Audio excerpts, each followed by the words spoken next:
Assalamualaikum and good morning everyone. Today I will present about arc welding workshop or, or Bengkel welding arca.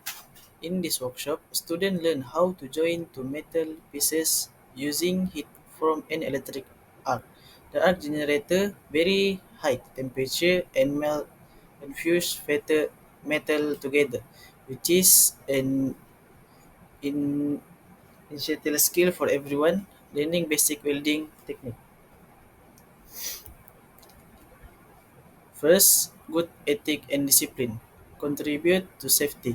Good ethic and discipline are very important in this workshop. For example, students must arrive on time and wear complete PPE such as welding helmet, glove, netting apron, and safety shoes. They should follow the instructor direction and obey and all safety signs.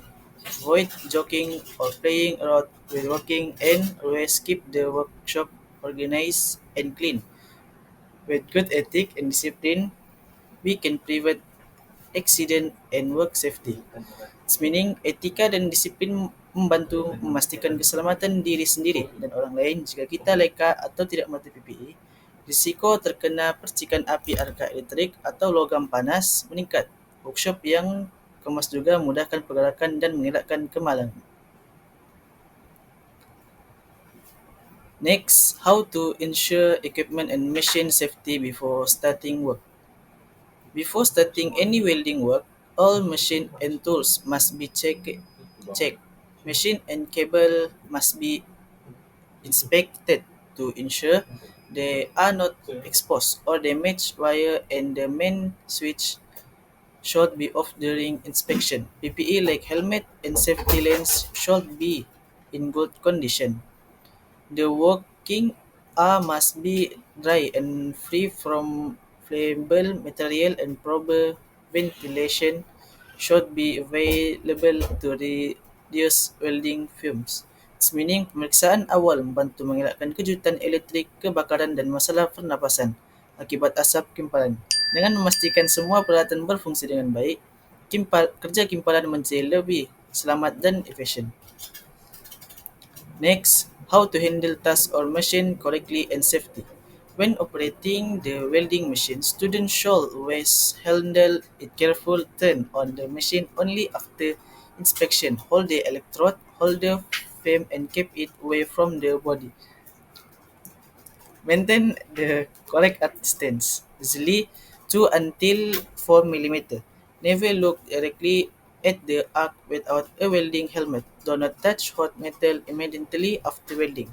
Meaning, mengendalikan mesin dengan betul mengurangkan risiko melecur dan memastikan kimpalan yang stabil. Jarak arka yang betul membantu logam menyatu dengan sempurna dan mengelakkan percikan yang berbahaya. After finish the work, turn off the machine and clean up the area. Organizing tools and material keep the workshop safe and ready for the next user. Next, two safety step and emergency procedure during an accident. Always keep a C carbon dioxide fire extinguisher nearby and make sure emergency exits are clear. In case of minor accident like a cut off or metal splitter, report immediately to the supervisor and get treatment at the first aid station. If a small fire if a small fire equipment, ask the fire extinguisher properly and remain calm. It's meaning langkah keselamatan dan prosedur kecemasan penting supaya kita boleh bertindak cepat. Dengan adanya fire extinguisher dan laluan kecemasan yang jelas, risiko kemalangan serius dapat dikurangkan. Finally, how to handle waste, scrap metal and clean out procedure. After completing the welding task, all metal scrap should be collected and placed in the design metal bin. Dispose of used electrode in the proper container. Make sure ventilation Ventilation fans are working to remove welding fumes, clean the work area, ranger tools, and ensure all machines are switched off before leaving.